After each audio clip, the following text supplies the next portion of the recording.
Sabe aquela cena de filme que fica assim, time, pelo que você é grato? Ah, papai, hoje no dia de ação de graças, eu sou muito grato a quem trouxe os jogos dublados pro Brasil, sabe?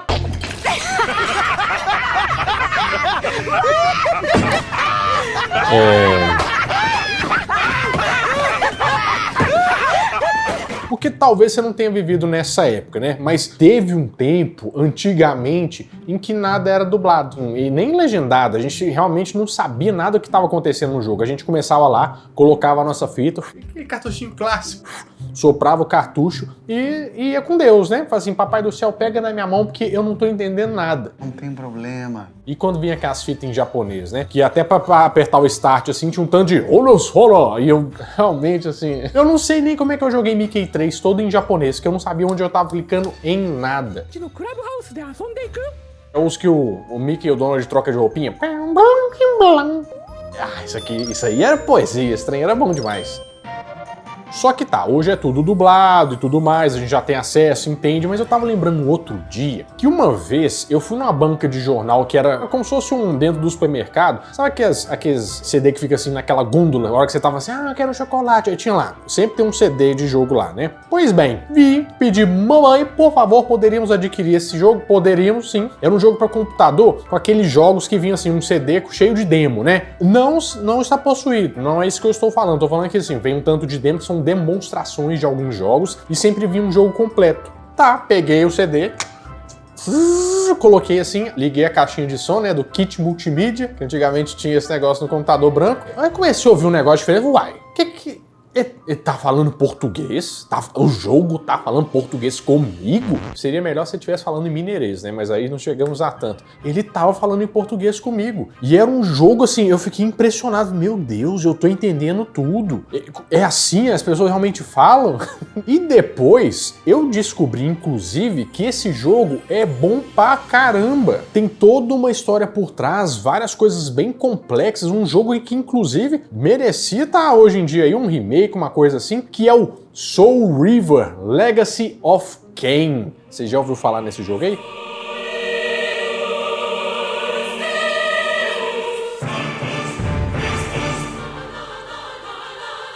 Talvez não, porque ele é bem lado B. Mas, peraí, como que um jogo nessa época, no início dos anos 2000, tava dublado em português? E como que um jogo tão bom sumiu assim de repente? Pois é, no vídeo de hoje nós vamos investigar essa história para ver o que a gente acha e como que esse jogo chegou aqui em português. É hoje no Nerd Show.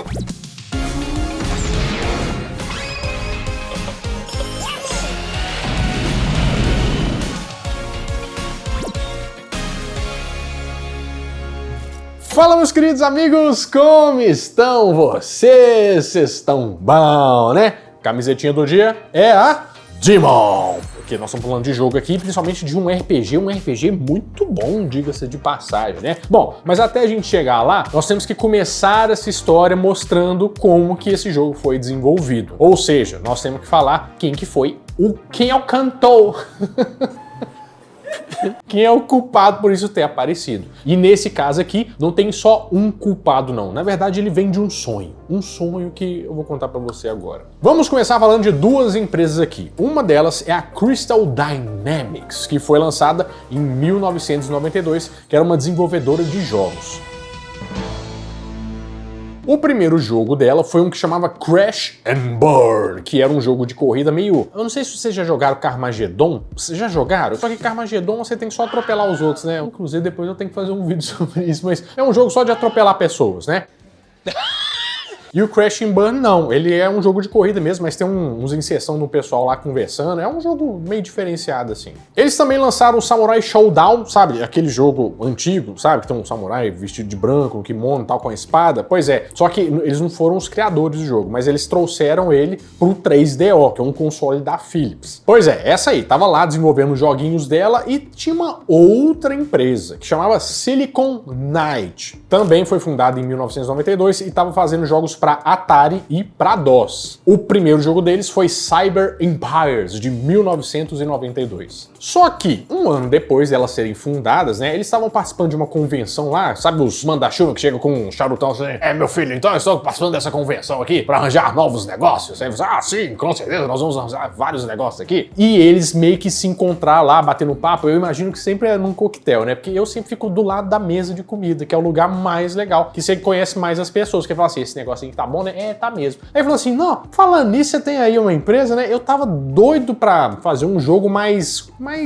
vamos dizer, mais parrudo, porque eu tava fazendo uns jogos, mas eles ficaram meio assim, pequenos e tal, queriam mais investimento e tal. Eu falei assim, ai meu Deus, eu também, eu tô doido pra fazer um jogo também. Ai, amiga, a gente podia juntar os nossos poderes, né? E fazer um jogo mais legal assim, eu tô pensando em fazer um negócio assim, assado e tal. Eles disseram, essa ideia aí, eu acho que vai dar certo. Vamos juntar energias, vamos juntar as forças e fazer um jogo bom de serviço. O jogo que eles pensaram ia ser um jogo de RPG. O que é um RPG, pra você que não sabe? É um jogo de interpretação, um role playing game, que é você pensar assim, eu sou um guerreiro que nasceu num berço de ouro, mas esqueci que a minha família não gostava de pão de queijo, aí eu tive que sair dessa família, porque afinal todos precisam gostar de pão de queijo, e o melhor de Minas Gerais, e aí você interpreta esse personagem, né? Só que ia chamar Pillars of Nosgoth, o jogo, tá? Difícil de falar aqui pra gente. Ia ser um RPG de ação, meio The Legend of Zelda. Só que você tem que lembrar aqui que nessa época não tinha esses trem não, tá? Não é aquele negócio assim,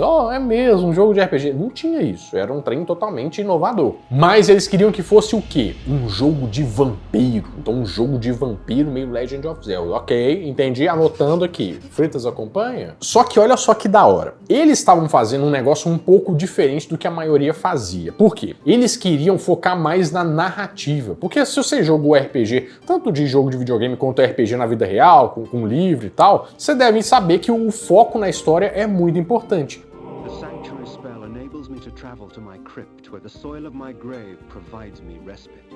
Eles acharam que se eles fizessem uma história bonita, pesada, intrigante, o pessoal ia meio que apaixonar por essa história e ele ia conseguir elevar o gênero de RPG a um novo nível. Ele meio que foi um desbravador, assim, e a gente nunca ouviu falar nesse jogo, né? Engraçado. Eles queriam que os adultos também gostassem de jogar esse jogo, o Pillars of Nosgoth, que, spoiler, mudou de nome, não ficou esse aí. Mas a história é mais pautada nas histórias de vampiro e também de contos de terror e também em alguns livros, né? Tipo Necroscope, de um ator britânico, e A Roda do Tempo, aquele livro, né, que virou série lá no Prime Video, pois é, aquele lá. E além de tudo, da história e tal, eles colocaram uma inovação nesse jogo, que é um protagonista que é um anti-herói. O que significa ser um anti-herói? É a pessoa que, sabe, aquele, eu não faço sempre as coisas certas. Às vezes a gente gosta muito porque a gente não é sempre certinho todo o tempo, né? Então eles trouxeram isso pro jogo e deu uma dinâmica muito boa. Só que aí tinha que ter um diferencial também, que é o seguinte, já que eles querem fazer uma história muito boa, eles pensaram que tinha que fazer uma dublagem muito boa. Por quê? Tem que passar o sentimento, tem que passar aquela, né? I had not expected such cruelty from the light. For in the embrace of the sun I could find no comfort, only malice. Hoje em dia a gente tá acostumado com isso, mas imagina nessa época, você lembra que eles falaram em 1993? Não tinha isso não. Tanto que o diretor tava meio preocupado, apesar dele ter feito uns testes com o pessoal de Hollywood, do pessoal não dar conta de passar aquela emoção que ele tava precisando passar pro jogo, sabe? Mas depois das gravações, esse rapaz aí, ele ficou impressionado, assim, esse povo é bom mesmo. E o negócio ficou, assim, sensacional. They victors, suffering to the conquered. Ironic that now I was the one suffering. Nothing is free, not even revenge. Esse jogo ficou conhecido como Blood Omen, Legacy of Kain. A história, ela é bem complexa mesmo, mas o que você tem que perceber, assim, de diferencial é que ele é uma visão meio de cima e que o personagem ele vai conversando com você o tempo inteiro. Ele, ele tem fala pra tudo, sabe? Tipo, você abre uma porta e ele começa a recitar e contar uma coisa sobre o passado.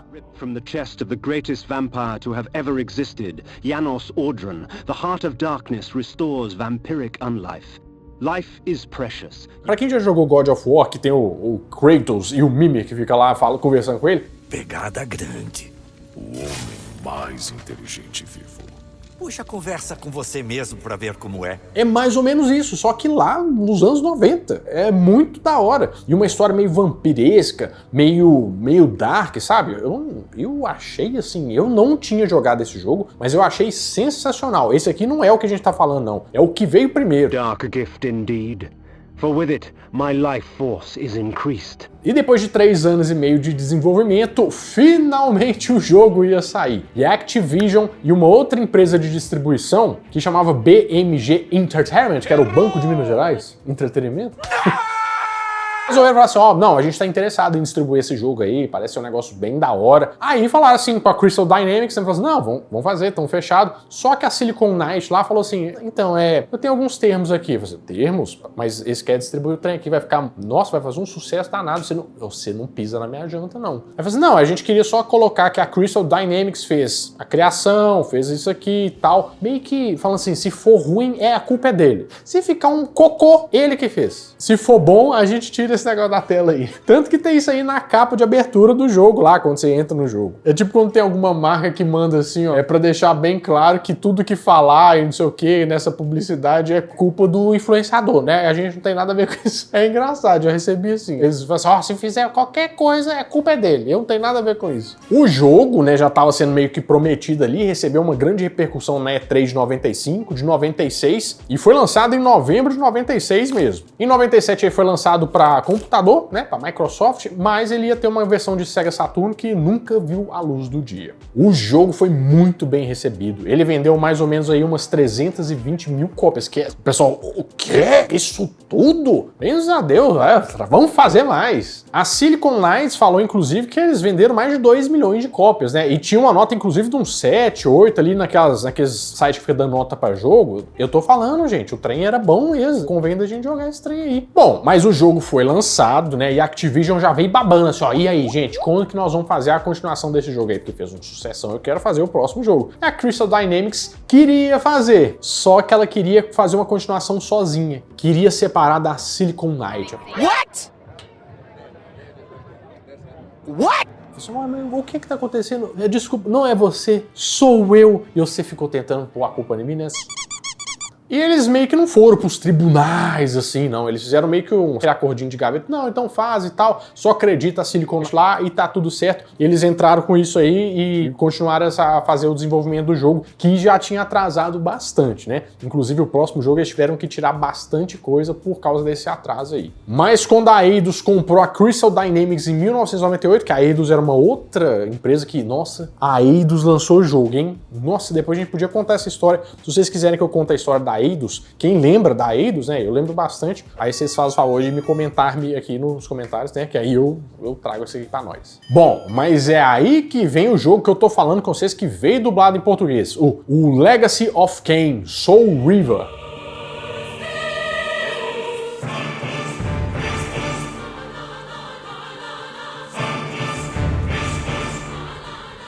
Que é a Legacy of Kain, da obra lá, e o Soul River é o novo capítulo lá aqui dessa coisa. Esse jogo se passa 1500 anos depois dos eventos acontecidos lá no primeiro jogo. E é o seguinte, ó, o cara lá do primeiro jogo, ele era um vampirão, né? Ele era tipo, vamos dizer que ele era o Bento Carneiro, o vampiro brasileiro. Aquele que veio do aquém do além, aonde tiver os mortos. Melhor ainda, ele era o Boris, naquela novela O Beijo do Vampiro. Todos sabemos o abismo imenso que existe entre nós vampiros e vós.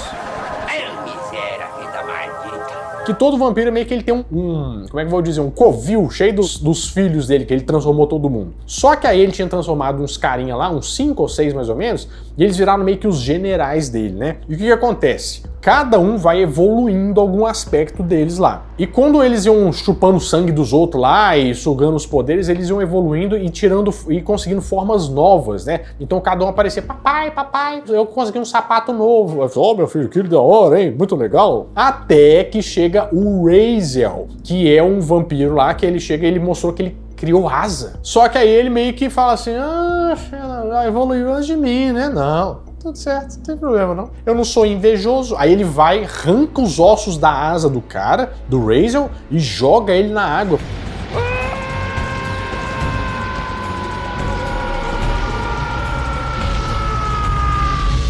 porque os vampiros têm um grande problema com água, é como se fosse um grande castigo, ele cai lá, o corpo dele fica todo detonado e o deus lá, do submundo, revive ele pra fazer uma vingança. Só que o corpo dele ficou todo decrépito, todo arregaçado, ele perdeu a mandíbula. Aí ele usa um lencinho aqui, ó, né, pra ficar aqui em cima, pra ser um lencinho, né, que ele não tem como pôr lentes de contato, né, gente? Ele teve um problema aí.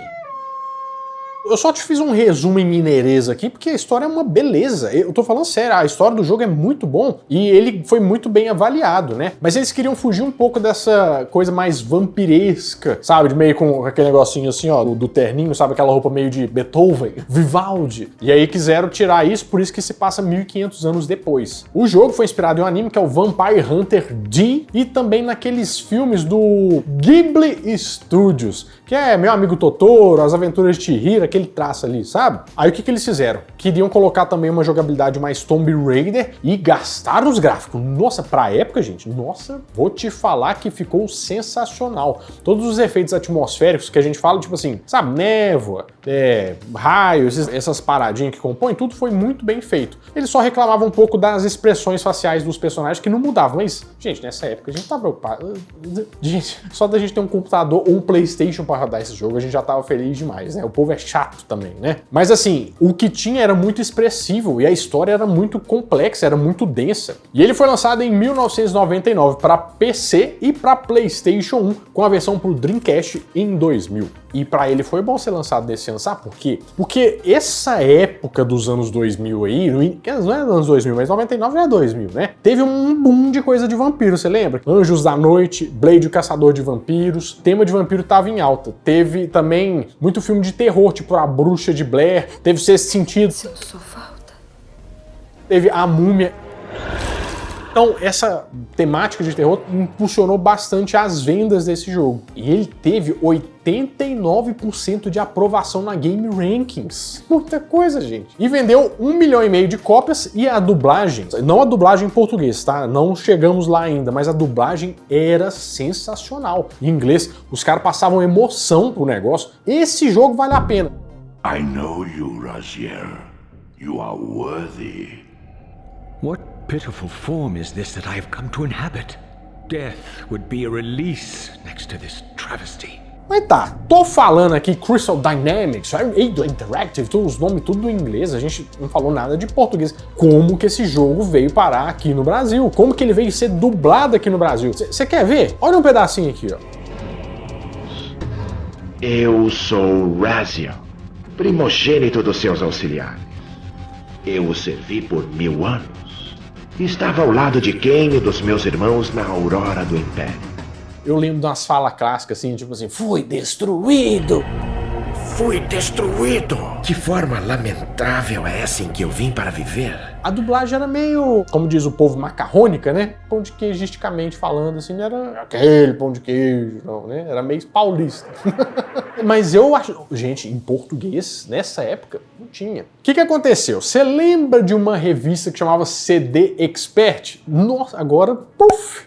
Deu um estalo aí na sua coluna também, porque aí você percebeu o tanto de tempo que já saiu esse negócio aí. Normalmente ela vinha com alguns jogos, né, uns jogos completos, mas uns jogos mais simples, ou demos, que eu falei pra você, e vinha um jogo completão pra você jogar. E no ano 5, na edição de número 50, veio os Legacy of Kain Soul Reaver. Ah, Soul Reaver, só pra você saber, é a espada, tá? É a espada do cara que é a sugadora de almas. E vieram 80 jogos completos com o Soul Reaver. E ele tava em português. Por quê? Acontece que tinha uma licenciadora e distribuidora de jogos na época que chamava Greenleaf. Mas ela, apesar do nome em inglês, né, ela fazia jogos dublados pro Brasil. Mas tipo assim, não se sabe onde foi parar. Não achei maiores informações sobre essa empresa. Eu só achei que eles faziam normalmente essas dublagens para as revistas serem vendidas aqui no Brasil. Estavam todos mortos. O último tiro foi um ponto de exclamação em tudo o que havia acontecido até agora. Tirei meu dedo do gatilho. Estava tudo acabado. Bem-vindos à Escola de Magia e Bruxaria Hogwarts. Sou Alvo Dumbledore, seu diretor. Intimida? Eu? Mas sou seu amigo. Meu nome é Manny Calavera. Sou seu novo agente de viagens. Não quero um novo agente. Carnaby, aqui é o Fisk. Espero que a viagem tenha sido boa. Eu já posso até ouvir o seu discurso, mas eu peguei um novo caso. Então, assim, não, ele não foi dublado a versão original lá, né? O pessoal dos Estados Unidos não dublou, mas ele chegou aqui dublado e mostrou pra gente que era possível. Porque eu não sabia inglês naquela época, então eu não sabia nem do que se estava tratando o jogo. Aí eu percebi que dava pra entender sem ficar só clicando os negócios aleatoriamente pra tentar alguma coisa, sabe? Então, assim, esse jogo, ele foi muito grandioso porque ele conseguiu mudar todo o mercado, inclusive o mercado de RPG, até porque ele parece bastante com o Diablo 1, ali, o negócio, né? Ele mudou muito na dublagem para o inglês mesmo, porque ele trouxe toda uma interpretação, um cuidado que esse pessoal ia ter com esses jogos a partir de agora, que hoje o jogo é filme, né, gente? A gente joga, mas tá assistindo um filme. E interpretação, atores e tal. E também pra aqui, pra mostrar que como que podia ser um jogo dublado em português. Pra mim foi uma revolução muito grande. Mas o jogo mesmo, a franquia, não parou por aí. Tiveram alguns outros jogos. Por exemplo, Blood Omens 2 Legacy of Kain, de 2001. Legacy of Kain Defiance, de 2002, eu não sei como é que pronuncia esse trem. E o Legacy of Kain Dead Sun, cancelado em 2012. Aí, por que essa franquia não foi pra frente? Esse jogo anterior aqui, ele teve uma nota 9 de 10 na IGN, sabe? Os jogos eram bons. Diz o pessoal que estava sendo contratado pro desenvolvimento que muitos dos jogos que a gente vê nem vêm à luz do sol, porque, tipo assim, eles meio que lá dentro já são meio limados por alguns motivos, né? Por contrato, por tretas judiciais, alguém tem um direito e não quer liberar alguma coisa, então tem muita coisa que nem nasce e já morre, né? Uma coisa bem poética para um jogo de vampiro, né? Bom, mas eu tenho certeza que depois desse vídeo você vai dar uma chance aí pro Legacy of Kain, né? Soul River, porque é um jogo extremamente sensacional que eu tô com muita vontade de rejogar, né? Eu joguei só naquela época, não lembro muito bem os detalhes, mas se você jogar, vem aqui e me fala depois, porque eu quero saber o que você achou e tenta achar a versão dublada em português. Essa aí vai ser show de bola, vai valer a sua experiência, você vai lembrar como é que era o início da dublagem de jogos aqui no Brasil. Bom, meus amigos, é isso. Eu espero que vocês tenham gostado bastante desse vídeo. Vou agradecer ao Soul River, né, por trazer essa história aí em português pra gente. Tem mais histórias muito boas, inclusive, falando aqui sobre o que eu tô aparecendo aqui do lado pra você assistir os vídeos. Vai lá assistir, que eu tenho certeza que você vai gostar bastante. Bom, vou ficando por aqui, mas toda semana eu volto com mais um vídeo quentinho, fresquinho, crocante pra vocês. Então, adeus!